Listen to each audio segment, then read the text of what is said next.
Hey everybody, welcome back to the Mentor Nation podcast. I am your host, John Abbas, and I'm glad you're here with me today. And I have a very special guest. We have an incredible interview that you're absolutely going to love, but I want to give you a couple updates before we bring on our guest today.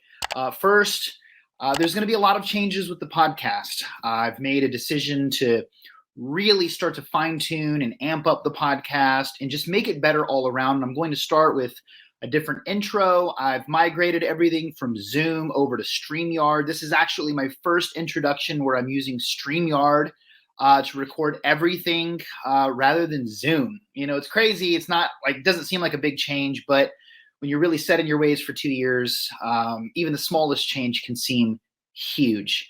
If this is your first time here, or if you're returning, I just want to welcome you, say thank you for being here. And just ask that you hit that subscribe button so that you get notified every time I release a new episode. Okay, so today I have a very, very special guest. He blew me away, and I mean that when I say that. I think every guest impacts me, but this interview really caught me by surprise. His accomplishments speak for themselves, and I was just really blown away by how smart and vibrant he was. His name is Udo Erasmus, and he's the best-selling author of Fats That Heal, Fats That Kill. This book has sold hundreds of thousands of copies all over the world. He's the founder of Udo's Choice, which is a line of oils and supplements, thousands and thousands of five-star reviews for his products all over Amazon, all over everywhere. His products are sold all over the world. Just a great, brilliant company. I'm actually a customer and I love his products, and I mean that. But in this interview, Udo shares his incredible story. At the age of 40, he got pesticide poisoning. He was very, very ill, sick, wasn't right. Doctors had no treatment for him, and he went on a journey to heal himself. And it just made some incredible discoveries, and it led to his book and the products that he has right now. Like everything that he went through led to this journey, which led to where he's at today. His products have impacted thousands of lives all across the world. Today, he's 80 years old. And when I tell you, if you listen to this interview, he has the energy and the wisdom of somebody that's 30 years old. Like, it just blew my mind. And the reason that gets me excited is because that is a testament like no other that he lives his philosophy, and that the results that he's created through his products, through his knowledge, are irrefutable. 80 years old, living like he's 25 years old, running around doing things. I mean, it's really incredible. He shares so much wisdom about how to live a very long life using the right fats, believe it or not. And he dispels many myths around nutrition and dieting. I just think this is a fantastic interview, and I'm excited for you to enjoy it. So sit back, relax, and enjoy the interview. Udo, welcome so much. I just thank you for being on the podcast. Very excited for this interview, and I'm glad to have you on today. Thanks for being on. Yeah, well, I love doing this, so I thank you for putting me on. Absolutely. And I wish I was back in Canada where you are right now. And for those of you guys listening, Udo is an incredible entrepreneur. He's an author. He is the founder of Udo's Choice line, which has lots of products that you can found in Whole Foods, many other stores around the country. You've wrote the book, Fats That Heal, Fats That Kill, which I'm excited to talk about today, that has sold over 250,000 copies worldwide. And I'm just excited to focus the interview on primarily that, just healthy fats, what they do, a lot of the misconceptions that are out there, and just how to incorporate them into living a healthy, optimal lifestyle. I think I listened to another interview, and how old are you right now? I'll be 80 in May. That's just blows my mind. I mean, you're moving around, you're excited, you have more energy than I do. And so everybody listening, like, I hope you watch this interview, because Udo is just crushing it, almost 80 years old, and just love your energy. But I wanted to start just with your kind of early story, and then get into the specific event that kind of set this all in motion. So can you just share a little bit about you? Yeah, I came out of the Second World War. So like, if you're 80, you were born in 1942. During the middle of the war, we were in Poland, that was then part of Germany. My parents came from Latvia and Estonia. And when I was 2.5 years old, the war ended. We were refugees And the communists were chasing us in tanks and trucks. And we were going down dirt roads in horse-drawn hay wagons, just mothers and children. All the men were dead or in war or in prisoner of war camps or wherever. And there was no military presence on those roads, the dirt roads. There had dead horses and dead people in the ditches. And the Allies, who were supposed to be the good guys, they were using us as target practice, shooting at us from planes. So we were chased from the back and shot at from the front. And it was a pretty hectic. I still have certain anxiety issues sometimes that if I'm not consciously present, then I get into which is an anxiety thing from a little kid, from a two-year-old kid that was like, oh my God, what's going on? So, and my whole life became, after I was 6 years old, I said, like, there must be a way that people can live in harmony, and I'm going to find out how. And that's been my driver all my life. So I went into science to understand how things work, then into biosciences to understand how creatures work, then into psychology to understand how thinking works. And then you took a year of medicine to understand how health works, but it was only about disease. So I left after 1 year and got back into biochemistry and genetics, because in those fields, you study health, although nobody calls it that. But you're studying the normal functioning of normal creatures in normal situations. Well, that's how you have to define health somehow. Health it's like health is the natural state. When you're aligned with nature and your nature, then health is the result of that. And of course, we don't live in line with nature, and we don't live in line with our own nature, and that's why there's so much sickness, right? Interesting. When I was 38, I got poisoned by pesticides. I had taken a job to spray pesticides because my marriage broke up, and I wanted to kill something. And and pesticides are made to kill things, right? They kill them either by messing up their brain or their respiration. And so I was spraying pesticides very carelessly, and I got poisoned after 3 years. It's like a predictable outcome. What you put out comes back. As you sow, you will reap, right? Yeah. And so then I went to the doctor and said to the doctor, "What do you have for pesticide poisoning?" She said, "Nothing." And that was the day that it really came home to me how much and how critically and how precisely my health is my responsibility. And I had, I was never like really junky in my eating habits, but I kind of rode on youth and energy and stuff. But then it was like, oh my God, I am really responsible. I'm responsible for what I did. I'm responsible for what happened. And now how do I fix it? And the idea was, well, if you do the opposite of what you did to get it, then you should get the opposite, right? And what that meant for me, stop spraying pesticides. That was the obvious thing. And then because of biology, I knew that your body is always turning over. Like you think you're the same guy you were last year, but you aren't. You are actually 98% a different guy than you were a year ago. Because 98% of the atoms in your body are removed and replaced every year. And some of them many times over, like in terms of how much water you drink. You drink about 12 times your body weight in water. That means the 70% of your body weight turns over every month. Because, you dump it in the top and then you leak it out the bottom, right? So you're like a little waterfall, right? But it's always moving through you.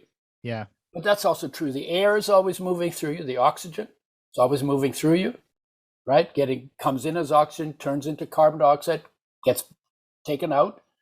That's always turning over. And then the minerals and the vitamins from the foods you eat and the amino acids and the fatty acids, they're always being used up and turning over too. So in a year, 98% of you is removed and replaced. So all you need to do to heal, you raise your standard for intake, right? You raise your standard for how you breathe or what you breathe. You raise your, could do it with an air filter or whatever it is. And you raise your water quality and you raise your food quality. And in 1 year, 98% of you will have been rebuilt to a higher standard. That's called healing. That reason why healing is even possible is because the body's a major construction site and always turning over. That's so profound. And literally, you've said this in a way that I've never heard before, even after interviewing lots of health professionals. So you were even though you could have come up with that because it's been going on the whole time and you're eating and drinking and doing all that. Yeah. But we never put it together. That's right. And we right. tend not to do that. Yeah. Yeah. Now you were like, like when you had pesticide poisoning, like what were the symptoms for you? Symptoms? Like, yeah. Nausea, dizziness, cramps. And it felt like if I turned my head turned, but my brain didn't. Now, obviously doesn't happen. That's what it felt like. And complete lack of energy. I was literally worse than I am now. I was going to say I was like an 80-year-old. I walk around a city block, I had to rest. But I'm 80 now and I don't have to do that. So I was like, I had totally, and I had lots of energy when I was younger too. And I didn't have any energy. That was the longest lasting symptom, of course, because pesticides poison your energy production system and your brain. And that's going to slow you down. Man, and you fully healed yourself. And I'm excited to learn how you did it. So what was the process? What did you do? Well, the process for me was I had the background in biochemistry and genetics. And when it comes down to it, your body is all biochemistry and genetics, right? It's all stuff. It's all molecules. It's all atoms. And then there's some energy, that's all part of what the body is.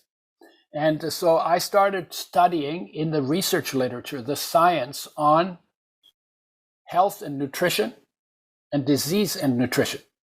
And they were like, at that time, this was in 1980, I got poisoned, 660,000 studies. So there's no shortage of information. I didn't read them all. I think about 30,000 of those were on fats. And I was focusing at everything, on minerals and vitamins and the amino acids, fats, everything. And I was looking for what are the essential components? What are the most basic building blocks? Because you go to the basics, that's where you get the most bang for your buck, so to speak. Right. And then I got stuck on fats because fats were the most difficult area, and I think they still are. Even though I've been doing this for 40 years and I've been yelling my head off, still, so many people don't know how important they are. And the truth is that fats create more disease than any other part of nutrition, and fats can reverse more conditions than any other part of nutrition.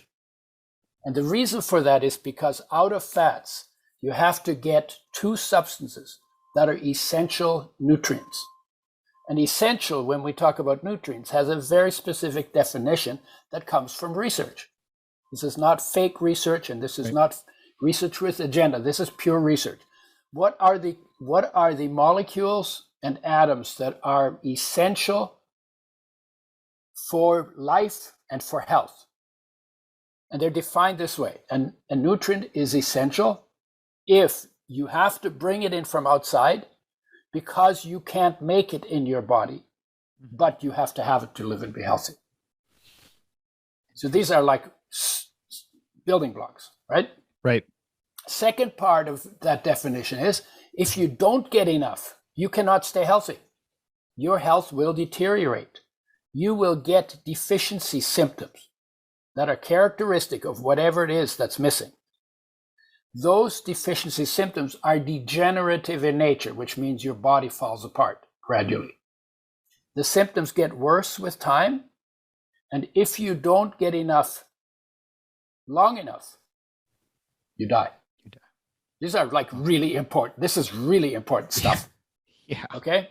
And then the third part of the definition is that if you're deteriorating because you're not getting enough of an essential nutrient, but before you die, because death by definition is not reversible, if before you die you bring enough of it into the diet, then all of the problems that you got from not getting enough are reversed because life knows what to do with these building blocks, right? Provided we take responsibility here at our mouth to make sure that optimum amounts of them land in our bodies so life can do its job.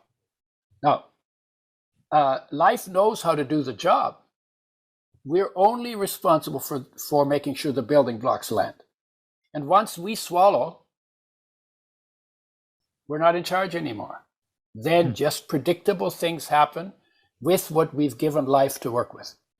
So out of what we give it to work with from a physical perspective is where our degenerative diseases come from.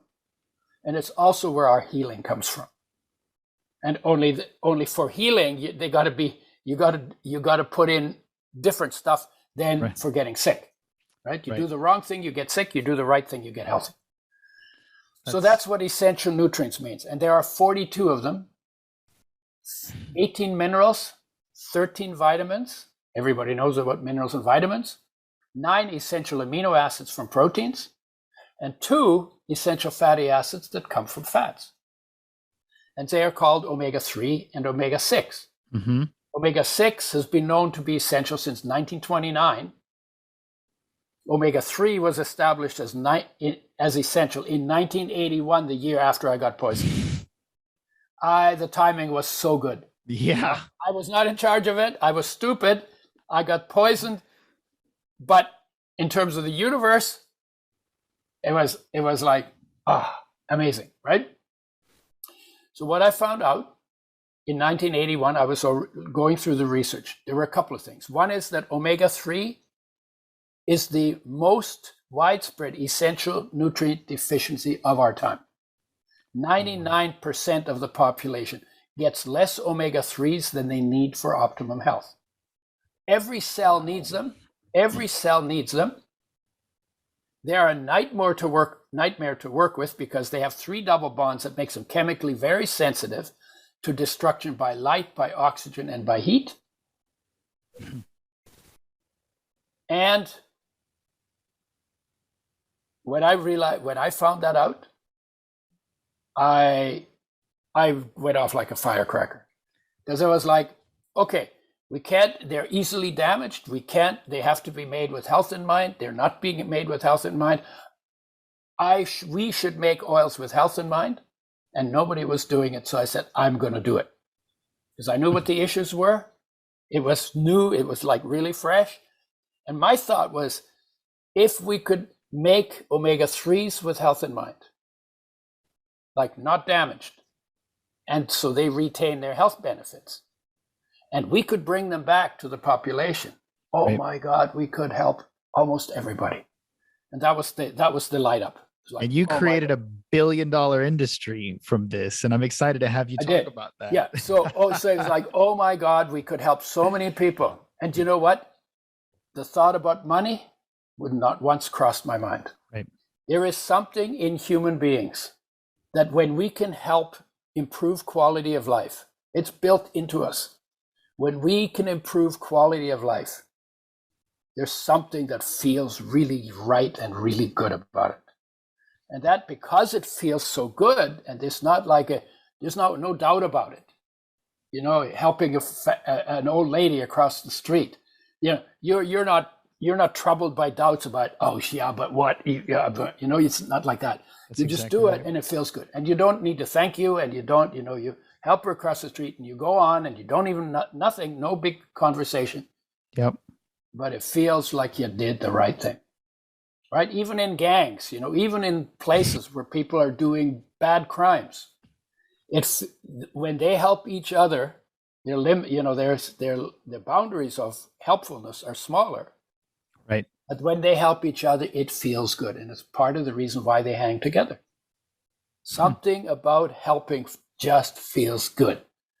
And so that's what drove the whole project. It was not, I have no business background. I had good science background. Right. No business background. And we made decisions right and left, and always based on the standard we set for the quality we wanted, to make sure that the oils maintain their health benefits, and therefore will actually, when people take them, will actually increase their energy levels, will make their skin nicer, will make their brain work better, will make pregnancies less eventful, will make smarter babies. There's a long list of things. Make athletes improve their performance by 40 to 60% if they take the right amount of the right oils within 1 month. There's no training program that does that. Wow. That can do that. So, and we didn't know all of that. We just knew it was essential. We knew a little bit about the chemistry, and we knew that if we brought it back and made it with health in mind, we could help so many people. Wow. So tell us about the product that you created, Udo's Choice line. So the first one was flax oil. Okay. Flaxseed oil was the first oil because it has the most omega-3s in it. But unfortunately, it's unbalanced. It doesn't have enough omega-6. And people sometimes say, oh, you don't need omega-6s, you've got too many. Yeah, but the omega-6s you get are damaged. So you need to do an oil change from the damaged oils to oils made with health in mind. And so in order to do that, because I became omega-6 deficient on flax oil, I ended up with dry eyes, skipped heartbeats, arthritis-like pain in my finger joints, and thin papery skin. Classic omega-6 deficiency symptoms. Fixed them by eating sunflower seeds that have a lot of omega-6s, because I needed more, right? And then I said, okay, I'm trying to get people healthy. I can't do it with an oil that can actually make them sick. So let's make a perfect blend that has the ratio between omega-3 and 6, right? Both made with health in mind. In glass, because plastic leaches into oils, because plastic will swell oils and then they leach plastic into oils. We don't want that in our body. In glass, in a box to cut the light out, because the light is really destructive, and the oil is refrigerated in the in the factory, in the stores, and at home. And if it's shipped longer than 2 weeks, it's shipped refrigerated. So when we ship it to Europe and Asia, it's shipped refrigerated.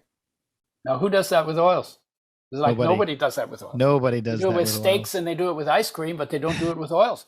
But oils needed more than steak and ice cream, because you can drink your ice cream. That's not a big deal. It's just sugar water anyway, right? Yeah.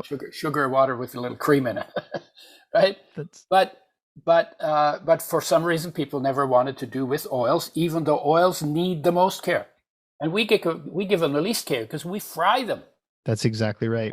And we damage them with light, oxygen, and heat all at the same time in the frying pan. And I said, no, if you want to be healthy, you need to throw away your frying pan. You need to take the frying pan, turn it upside down, hit yourself on the head with it really hard so that it's associated with pain, and then throw the stupid thing out. This is the dumbest thing we ever invented from a health perspective. It's the dumbest thing humanity has ever invented to do with food. Now, if you look at nature, in nature, the mandate for every creature that eats is fresh, whole, raw, organic, in season, local. Right? You never see a squirrel with a frying pan. You might see a squirrel in a frying pan, but a squirrel with a frying pan, never going to happen. And every creature still eats like that, except for us and the animals we feed. That's so and we get diseases that come from getting so far out of fresh, whole, raw, and organic, so far out of line with nature, and then getting out of line with our nature. So we think we can just do anything and not have consequences. It's like we're crazy, deluded, and insane. And now you look at what we've done in 200,000 years of that kind of carelessness. It's not working in the environment. It's not working in our politics. It's not working in our relationships, and it's not working in our health. And we're under pressure to straighten out. That's so interesting. So you hit the nail on the head. You said whole, raw, fresh, local. Like, now I wanted to ask you, because that brought me to a question that I had, which was, there's a lot of opinions on what diet's the best. This diet's the best, so what's like, I mean, obviously you're almost 80, your hair is thicker than mine, it's a little whiter. Yeah, but I'm getting them. But it has a deeper white color than yours. Yeah. So what is that like? Do you try to maintain that? Do you not cook anything? Like, what is your diet? What do you like a healthy, well-balanced diet in your opinion, or like the diet that you do you try to get it right most of the time? Like, how does that work? Well, after I got poisoned, I started paying attention. Right. right? We ate fairly simply. I was on a farm without electricity for a few years, and I was close to the land quite a bit of my childhood.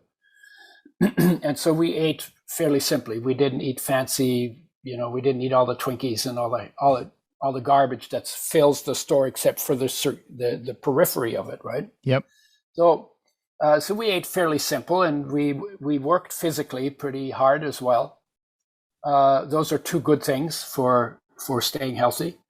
When I came into the city, I started drinking coffee, and I could literally trace the coffee going down my intestine because it was irritating. But I drank it anyway because everybody else did, and I was a teenager, right? That's right. But over my lifetime, it's changed. We never ate, when I was a kid, we didn't eat a lot of meat, once a week maybe, because we didn't have refrigeration. So my father had to go into town, and he would only do that once a week because we lived 15 miles out of town. And so we didn't eat a lot of meat. We ate tons of vegetables. We had a huge garden, but we did eat meat. So it was not like we were not against it. We got fresh milk from other farmers, but not pasteurized and not all of that stuff. So it's still fairly basic. And the meat that we had was grown on grass, not in feedlots. Right. And not filled with hormones, pesticides, and antibiotics. So, but it's changed as I've gotten older. As I get older, I go more and more plant-based. And I'm pretty much all plant-based, whole foods, plant-based, and mostly raw. Raw works really well for me, but it didn't, I went into it slowly, like 6 months to 2 years. Always just I knew fresh, whole, raw, organic is the goal. Take a step, take a step, take a step, take a step, take a step. That's right. Yeah, until you get there. Awesome. Right? Can you may not have ever been asked this before, but can I just ask you, like, let's just start with one of your days. Like, what would you eat for breakfast, lunch, dinner, snack? Like, what's a typical day for you? People always ask me that. And they do. And I can never answer it because I don't do it by formula. I see. I don't eat breakfast. I tend not to eat breakfast. I start eating at noon. And part of the reason is that there's good research that says that if you eat for 8 hours and then don't eat for 16 hours, it's called a partial fast. Yep. And you create something called autophagy, which means your immune system will then clean up the messes in your body. Because you're taking a load off the immune system, you're taking a load off the digestive system, they get to rest. And when they get to rest, they work better for longer. And the research is so good that I said it's stupid for me not to do that. Right. There's also other research that says if you eat, if you don't stop eating when you're stuffed, but you only eat 80% of what you'd like to eat, so you're always a little bit hungry. Yep. Right? People say, "Oh my God, I don't want to be hungry." Why not? It's a good experience, right? If you do that in animals, they've shown they live twice as long. And for us, we could probably, it's probably safe to say that you live 25% longer on a diet of 80% of what you'd like to eat. Wow. That is enough for me to start doing that right away. Now, with your oil, like, you obviously you created the flaxseed oil, and your other products, like how do you incorporate that in? Like, how many teaspoons, tablespoons, like what is that? We figured all of that out by experimenting with it. We could have done anything we wanted. We could have picked any ingredients we wanted. We picked the ones that made the most sense for health. Yep. We started with 3 organic ingredients. There are 9 ingredients in the oil. We are now 8 organic ingredients. And we started and we said, when they come online organic, we were going to make the switch. And so we did that too, right? And so the way to use oils, you lose them in food. Very simple. Now, why would you lose oil in food? Well, the research again shows that when you put oil in food, number one, they enhance flavors, because oils are beautiful flavor carriers. That's one of the reasons why we like oils in foods. But the second reason is that they improve the absorption of oil-soluble nutrients that are good for your health. right? For instance, people have said you should cook tomatoes before you eat them. Why is that? Well, who wrote that book? Ketchup. Heinz wrote that book. They're cooking Of ketchup, course right? they did. Yeah, that's right. No, but here's the thing: if you eat tomatoes, whole tomatoes, and you chew them up, but you mix them with oil, the lutein, that is the pigment, that is a good antioxidant that you want to get from these tomatoes. That is why Heinz says to cook them. They will dissolve, that lutein will dissolve in the oil, and in the oil, with the oil, they will be absorbed into your body better. So you don't have to cook the tomatoes if you eat them with oil. Okay, just an example. But it goes on salads, it goes on fruit, it goes on vegetables, it goes on protein, compatible with everything. And you want to put it on after the food comes off the heat. So you can put it in pasta sauce and on steamed veggies, but you never, ever want to put good oils in the frying pan. Because the better they are for you when they're good, the worse they get damaged and the more toxic they become when you fry them. That's why the polyunsaturated oils, used to be butter and lard were the frying fats. And we said, no, polyunsaturates are better for you. Well, they're better for you if you don't fry them. And they're better off them if they're not damaged by industry processing. But when they're damaged by industry processing, they're actually worse for you. Wow. Because they are more sensitive to damage and they are damaged more and they become toxic more. It was interesting when I was doing the research, like backing up a little bit, I read omega-6 is essential. I already said that. 1929, that was established. Essential, I told you what it means, right? Yep. And there'll be another study right next to it in the literature. It says omega-6 gives you cancer and kills you. And I'm going, what? It's essential for your health, and then it gives you cancer and kills you. How can that be? And it was that contradiction. It drove me crazy. And it's everywhere. It's with everything nutrition. It's so crazy. It drove me crazy. And so it was that trying to resolve that, because I'm not assuming that everybody's doing research is lying. I'm assuming they're doing research and they're getting the results they're getting. Essential, we know it is. But what that made me do, it made me look deeper into the processing and the food preparation. And what I found out is when the industry makes oils, they want a long shelf life. They don't care about health so much. They want a long shelf life. Correct. They want to necessarily poison you, but they want a long shelf life. And so to get that long shelf life, they treat the oil with sodium hydroxide, which is a very corrosive base, then with phosphoric acid, which is a very corrosive acid, to remove things that shorten the shelf life of the oil. Then they bleach the oil to take the color out, because the color molecules absorb light, and then the light damages the oil. So they took those out, but now the oil is rancid and smells bad. So in order to get rid of the rancidity molecules, they heat the oil to frying temperature to blow them off, to boil them off. So that oil that you buy in a plastic bottle on the shelf in the store, has been treated with what I call Drano window washing acid, bleached and fried, and it's been partially damaged. So how much damage? Well, the research says 0.5 to 1% damaged oil. So now how do you think, how many damaged molecules do you think would be?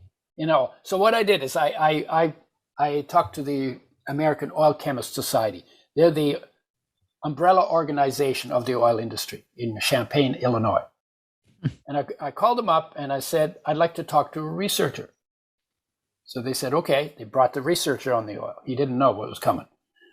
And I said to him, well, when you know that the processing you do to the oils damage the oils, why do you do that? Why do you want to damage the oil? So he says, well, one of the reasons we do that is because we can get rid of 50% of the pesticides in the oil. And I'm going, what, WTF? I didn't even know there were pesticides in the oil. And my other thought was, well, you mean the other 50% of the pesticides stay in the oil? I didn't say that. So I said to him, well, why don't you start with organically grown seeds? And now it's silence on the other end of the phone. And it seemed like it was probably 3 seconds, but it seemed like 2 hours. Yeah. Right? And when he came back, he was really mad. He says, I don't know what your problem is. The oil is 99% good and it's only 1% damaged. And if you got 99% on an exam, you'd be damn happy, wouldn't you? Wow, he said that? He said that. Now I'm backing off. I say, yeah, well, it's 1%. Maybe I'm overreacting. And we had a saying in school. It said, when in doubt, do the math. When in doubt, do the math, or numbers don't lie, right? So I said, okay, let me do the math. How many molecules? This is the math I did. If I have 1 tablespoon of an oil that has been damaged 1% by the processing, how many damaged molecules am I going to get from that tablespoon? And I asked people, so I'm going to ask you, how many? Give me a guess. I know you don't know, but give me a guess. 5 million. Okay, 5 million. Okay, sounds like a lot, actually, doesn't it? Yeah. 5 million in 1 tablespoon. Oh my God, I've just got 5 million damaged toxic molecules. So let me tell you, it's actually 60 quintillion damaged molecules if it's 1% damaged. So your estimate of 5 million, let's say it was 6 million, you said, okay, I'll give you a benefit of the doubt. So for million, billion, trillion, quadrillion, quintillion, that's 12 zeros plus 1 more, because you said 6 and it's actually 60 quintillion. So you got 13 zeros, too low in your estimate. What is that? 1,000 million, billion, trillion, 10 trillion times lower than the actual damage in the oil. So that is say, look, you're going to fly up to Vancouver to see your kid, right? And you're coming from Tennessee and you're at the airport and you're about to get on the plane, and somebody who tells the truth says to you, by the way, did you know that your chance of crashing and dying on this trip is 10 trillion times higher than you thought it was? Would you get on the airplane? Oh my God, no. But you get it. In Ireland, I said to him, I would canoe back to Canada. That's absolutely right. That's so yeah. And the point that I'm trying to make is, if you recognize how much you've underestimated the damage done or the damage that's possible in those oils, is that enough to make you rethink what kind of oils you take and how you take them and what you do with them? And, by the way, that's 60 quintillion. We don't just take 1 tablespoon. Most people take 2 to 4. Yep. And we don't take it the way it is when the industry makes it. We throw it in the frying pan, and you probably have to multiply the damage by 3 to 6 on top of that. Wow. Now, when you were talking to that guy in Champagne, are we talking about vegetable oil, all oils, like even the olive oil that you go and you buy at the store that you think is super healthy and it's 100%? Like, is this a standard across all shelf oils? No, it's almost all shelf oils. All the oils in plastic bottles that are colorless, odorless, and tasteless. Gotcha. If you get extra virgin olive oil, but extra virgin olive oil is doctored with cheap oils that are treated like that these days too. You have to be sure that it really is extra virgin olive oil. That's the only oil widely available that is not treated that way, because they get the oil out of the flesh of the olive, not out of the seed. And so they floated that off on water, but it's still pretty rancid. That's why you have that sharp taste in olive oil. And olive oil has no omega-3s in it, and it's only 10% omega-6. So most of what's in that oil is not essential to health. Your body can actually make most of what's in olive oil out of sugar and starch. Jeez, and you still butcher it when you put it in a frying pan. Of course, you make it work. So you don't use any kind of fat, butter, or oil when you cook your food ever, right? Like, is there an alternative around that, or do you just not cook? Like, because I eat most of my stuff raw. It's easy for me. I don't even need a frying pan. Gotcha. When people come over, it's when I go out to restaurants, I like to order the uncooked stuff, Mm, Occasionally, when somebody feeds me and they have some stuff in it, I'll eat a little bit. Mike, sometimes I say to people, well, if I never ate any of the garbage, how would I know how bad it was? But I'm pretty consistent these right. days, not doing it. I don't remember the last time I fried anything. It's probably 25, 30 years ago. Wow. Now, when you like have a cheat meal, do you really feel it like sluggish? I don't do the cheat meal thing. Oh, you don't do it at all. Oh, that's No, but I occasionally I'll have a cookie of some. It's usually a cookie that's more natural, yeah, and I notice I'm quite sensitive to sugar. right. I notice it, so I have a preference for non-sweet things. It's not hard to have a preference. Bitter is better for you. You can fall in love with the taste of bitterness. You can fall in love with the taste of sour. You can fall in love with whatever you want to fall in love with, if you understand the value of it. Right? Wow, fresh, whole, raw, organic. It's not like, fresh. I mean, you have choices, right? It could be cooked and fried and burnt and all of that. You could do that, and you can do fresh, whole, raw, organic. A lot of people are used to, it's all habitual, used to burnt and blah, blah, blah. And they say, oh, I love the taste of burnt food. No, they don't. Because if you scrape that burnt stuff off and you ate that, it squeaks between your teeth like chalk on a blackboard. Mm. And it tastes bitter and acrid and scratchy, and it's disgusting, actually, the taste. Right. But you get it with mother love, and you don't notice the disgusting stuff because there's mother love associated with it. Mother love is good. Change the bad habit. And the bad habit came out of the industry bamboozling our mothers for their financial gain. They lied to everybody. Wow. You need to write a cookbook. I would I would buy that book in 5 seconds. Yeah, like, here you go. Okay, here's my cookbook. I do it right now. Go to the garden. Hope you planted some broccoli. Break off a stick of broccoli, eat it. That's it. Put some oil on it, right? Like, yeah, you can put oil in it, or you can mix it in tahini or something like that, But don't awesome. Cook it, and don't fry it, and don't do all of that stuff. Awesome. From a health perspective, this is all from a health perspective. If you don't care how long you live, or if you are bummed out and you want to check out sooner, eat everything fried. And so you kill yourself with your knife and forks. I think there's a forks over knives. We dig our graves with our knives and forks. Right? Absolutely. Well, for me, it's like, it's not so much. Well, it is. I want to live a long life, but man, I just want to I want to be there. Like, what scares me is living to 80, but the last 20 years, I feel like shit, right? Or I'm not there mentally, or I'm having all these I'm in and out of the hospital every single day. I would rather die earlier and not have to deal with that. And so I look at you, and the reason I'm asking all these questions, I'm like, man, you're 80, you're just absolutely living your best life, full of energy. And so what you're doing, you live it and it works. And I want to make sure that the audience listening is like, hey, I'm interviewing somebody that they're not just talking this talk. They've been living it. They were sick at the age of almost 40, and they healed themselves living like a 20-year-old today. So this is so interesting to me. So I just, and you did. And if you don't live it, then you're actually not doing it. That applies to everything, right? You're either immersed in it, or you're just looking from the outside. And looking from the outside is not a change of life. Is not an improvement in quality. Right. You have to embody something. Right? It's beautiful. It's a beautiful word. Embody that.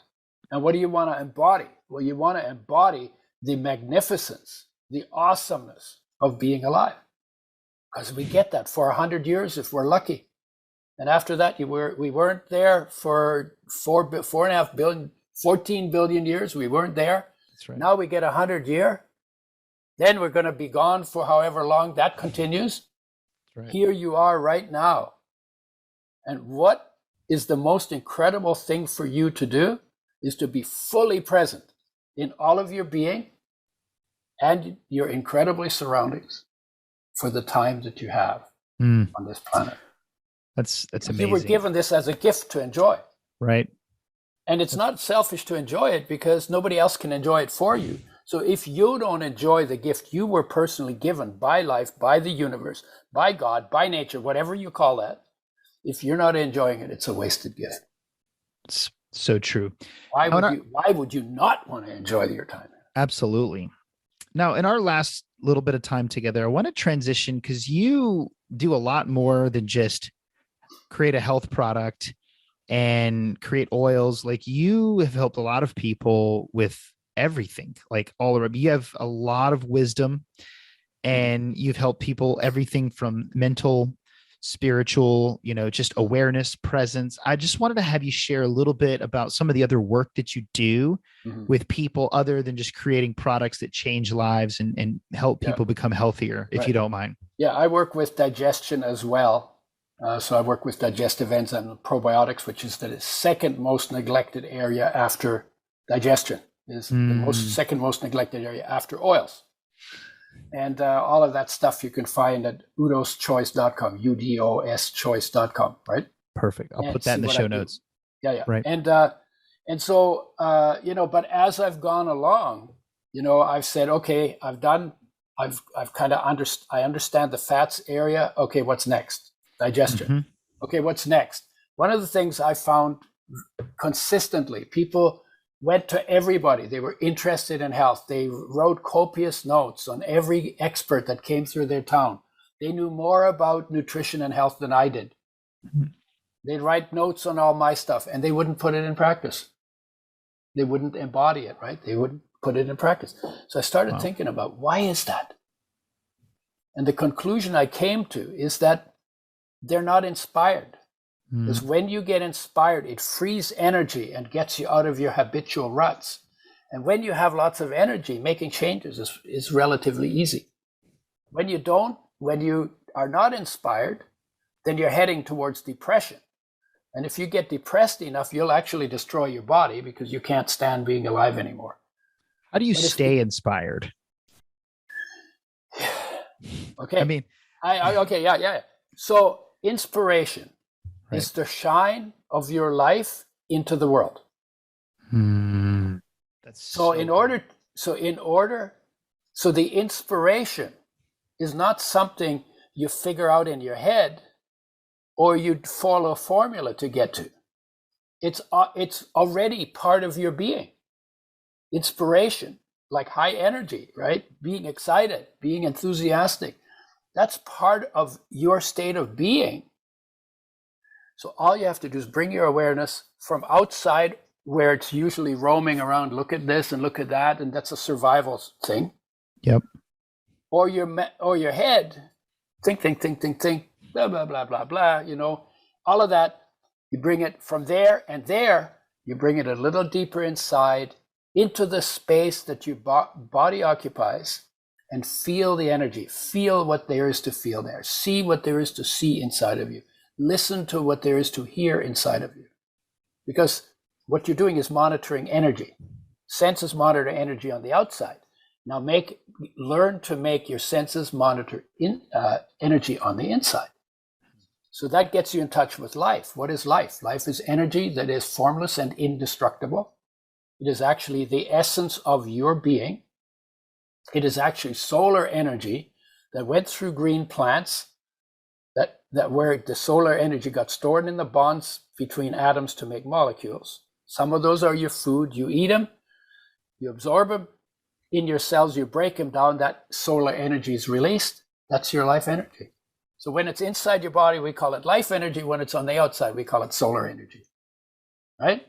And then you take it one step further. If you bring your awareness in touch with that solar energy equals life energy within you, you discover that there's light in your darkness, there's sound in your silence, there's love in your emptiness,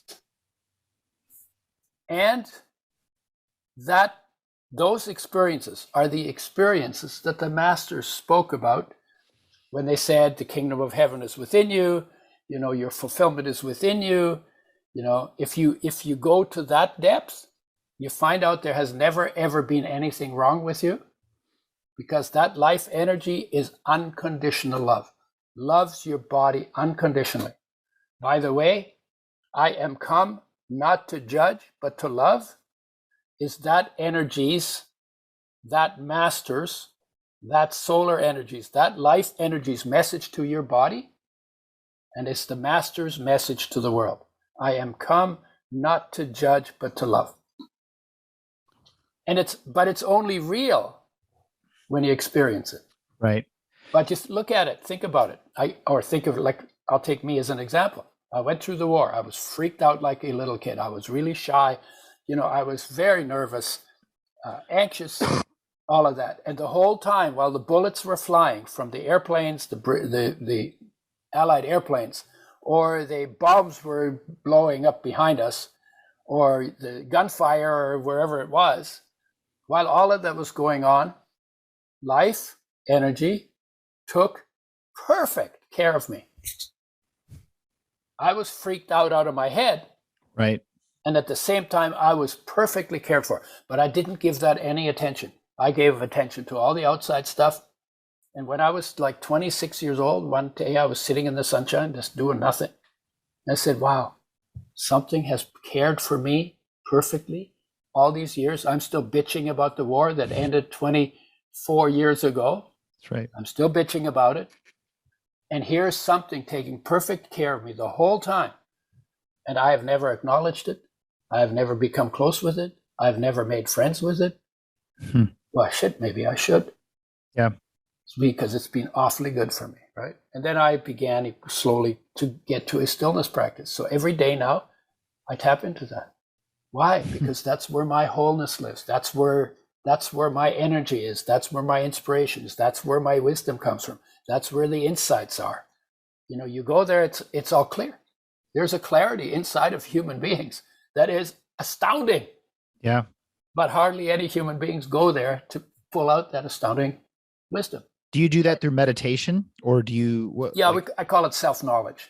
Whether you call it meditation or mindfulness or self-knowledge or whatever you call it, but it's always about bringing your awareness into the space that your body occupies and discovering and experiencing the energy in that space.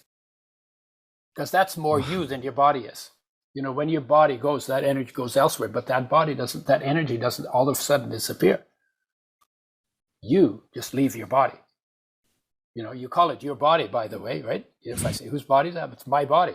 Well, you just told me you're not the body. You've told me that you're the owner of the body. So who owns your body? Life owns your body. And life is indestructible, right? Now you get one deeper and you get into awareness. And that awareness is the ability to notice or be aware of being aware. And in that awareness is perfect peace, all-encompassing peace. Your connection to peace is in the foundation, in the core of your being. And when you see it there, you recognize that peace has always been everywhere, even on the battlefield.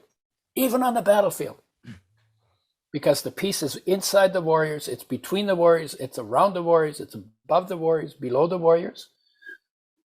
Always there, has always been there, never goes away. It's also called God, right? The thing that's everywhere, can't travel because it's already everywhere, right? This is God, right? Must be boring, right?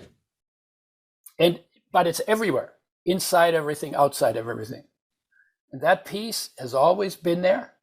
But the warriors are focused on something else. They're not focused on the peace inside of them. They're focused on an idea in their head. You're my enemy, I'm going to kill you. And the other guy on the other side saying, you're my enemy, I'm going to kill you.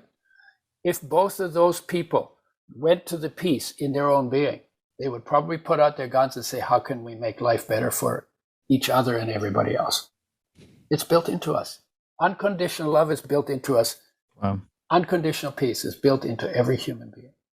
This has been so profound. I look at you and I look at all the books behind you, and this is why I love what I do. Yeah, I've read several of them. Yeah. Well, it blows my mind that, I can have an hour conversation with someone and that condenses 80 years of study, research, hard work, discovery, testing, experimentation, and you can condense that into a dialogue back and forth, and you can add value to people, it just blows my mind. So Udo, this has been a fantastic interview. I want to obviously put all of the links to your stuff in the show notes, which you already shared the website, but is there any last pieces of wisdom that you would like to share with everybody before we wrap up? I mean, you've so much already said that it just blows. I can't wait to listen to this again, but is there anything else that you would like to leave them with? Yeah. Talk about purpose. There we go. What is purpose? There's two purposes. Number one purpose is to be fully present in all of your being and your surroundings, because that's how you function best. And that's how you live a fulfilled life. Just being fully present. That's all you need to do. That's purpose one. And then purpose two, help where you can. It's not complicated, help where you can. Look at what needs to be done and do it. Right? It's not about money. It's about what needs to be done. We've got a lot of stuff to do or to undo, or maybe we need to just sit and do nothing, because then we don't screw anything up, right? And then what's the biggest splash I can make in the world with the time that I have? So that's so fundamentally is put that first.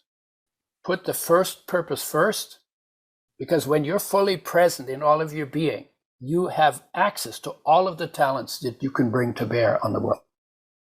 If you're not in touch with them, you can't even see them. So then you wouldn't be able to do what needs to be done. Wow. I think that is a great place to end this. This was so perfect. I just want to thank you so much. Yeah. I cannot wait to release this. I'm probably going to push this up and release it sooner, because I think people really need to hear it. I mean, all of it. I've learned so much, just so much. So I want to thank you for your time today. And we can do it again. It'll be different. Let's do it in person in Vancouver. None of what I'm talking about is memorized. Yeah. In person in Vancouver this next time. Oh, let's do it. So I would love that. I would love that. But thank you so much for your time today.